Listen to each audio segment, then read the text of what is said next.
Hi, it's Maria, and I'm going to touch on a couple of crystals that I think are the most important crystals to have.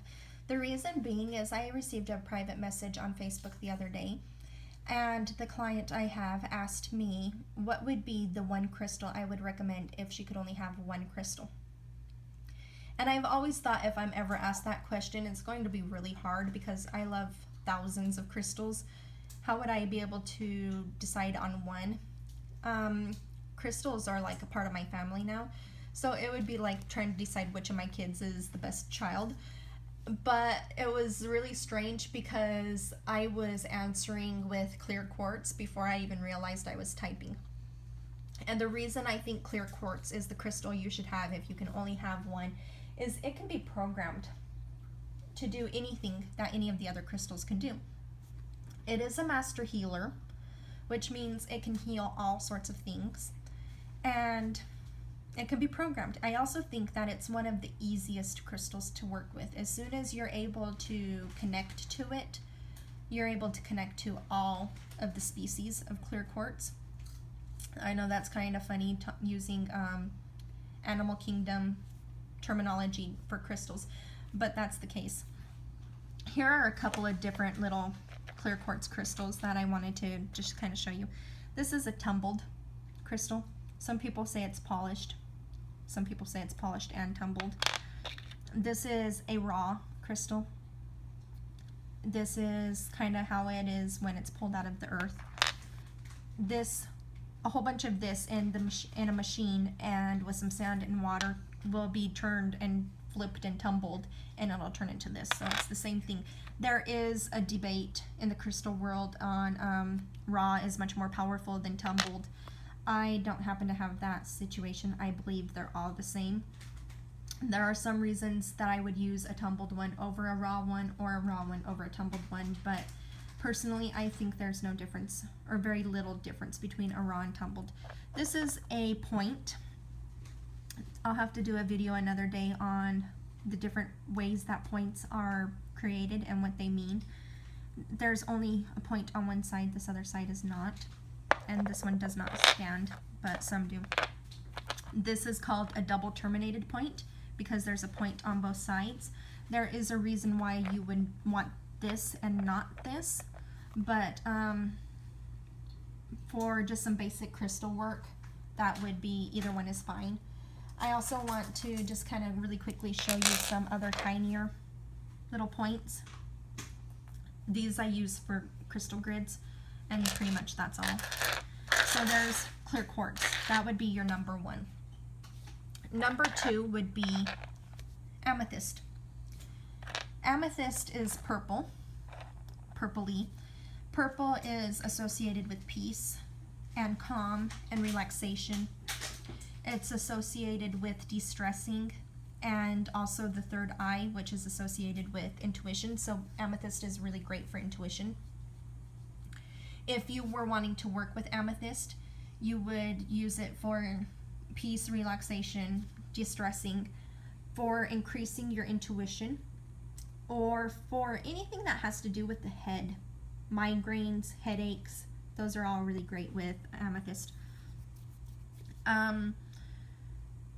This is a master healer also, although I don't have personally the same relationship with amethyst as I do with clear quartz. Amethyst for me personally pretty much works only on the head and intuition.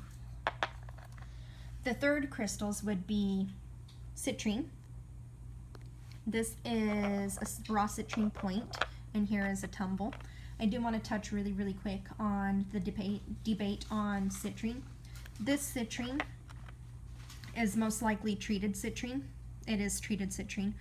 It is amethyst that has been baked at, I think it's like 5,000 degrees, 3 to 7,000 degrees.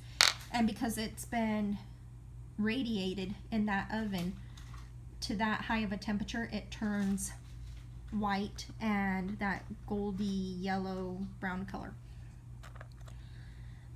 There are some people who say never use this because it's dead. People who can feel energy will feel that no, it's not dead. I do have a piece of natural citrine. I didn't bring it here to where I'm doing the video. Sorry, I didn't think about it. It's got a different energy, but it still has an energy. It's not dead. You can use it, and you can use it for the same purposes. Because of the golden color in it, it's associated with happiness. I can see a little face in there. It's associated with happiness. And this one does look like a little emoji smiley face. He's like laughing his little head off. Probably laughing at me. Anyways, it's associated with happiness, with self-confidence and self-esteem. I like to think of them as a sunny day. You know, usually people are happy on a sunny day. Can you see that face? Okay, I'm gonna have to put him away because he's talking to me, sorry. They're associated with, depending on who you talk to, either the sacral chakra or the solar plexus chakra because of the yellow or the orange color. The fourth crystal I would say you need to have is a piece of black tourmaline. This is raw. They do have some tumbled black tourmaline, but it hasn't ever called my attention. Black tourmaline is really great for protection and for grounding. You can put a couple of these pieces at the corners of your house, on the inside of the house, and it protects your house. You can put a piece in the jockey box or in the glove compartment of your truck, car, and it'll protect your car. You can get a small piece and carry it with you to protect you. It's like amazing for psychic vampires, repelling psychic vampires, and how I said protection. So I think everybody should have some protection metaphysically, and this is the stone that you would do. My final choice is Celia Night. And I think Celia Night is also one of the easiest stones to work with once you get used to working with crystal energies. Most of the time we can find Celia Night in a stick. This is a sticklet. It's only like 3 inches long and it's like pencil size. Usually they're a little bit bigger. You can find in tumbled or polished form. Celia Night is also really popular in shapes, hearts, balls, eggs, stars, that kind of stuff. Celia Night is a cleansing crystal. It never needs to be cleansed. So one of the things I use my Celia Night with is after I use my other crystals and they need to be cleansed, I keep them with Celia Night to cleanse them. I'll have to go over a video another time on cleansing and charging and programming and all of that kind of stuff. But that's one of the really great things with Celia Night is that it can cleanse all of your other crystals and itself, and it never carries anything that it's not supposed to. It's associated with Selene, which is a moon goddess, so it's also associated with the moon and femininity in turn. So, my top 5, and I feel really funny saying that because who am I to give a top 5, crystals would be clear quartz, amethyst, citrine, black tourmaline, and Celia Night. And I can hear somebody now saying, well, what about rose quartz? Rose quartz is a great stone, and for those people who love it, it's used for self-love and love in general, all kinds of love.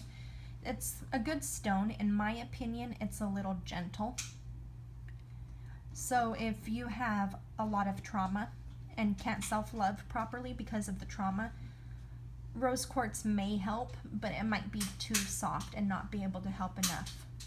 You could mix it with citrine, clear quartz, and give it a boost, and that might work, but in my opinion, and I see another face, in my opinion, it's still too gentle. And with that, I am going to say goodbye. If you have any questions, leave them in the comments below. I've got crystals that are showing me faces they've never shown me before, and I've got to listen to what they're telling me. Yes, I know that sounds strange. Yes, if you start working with crystals and you seriously start working with them, this will become your life. Your crystals will begin talking to you.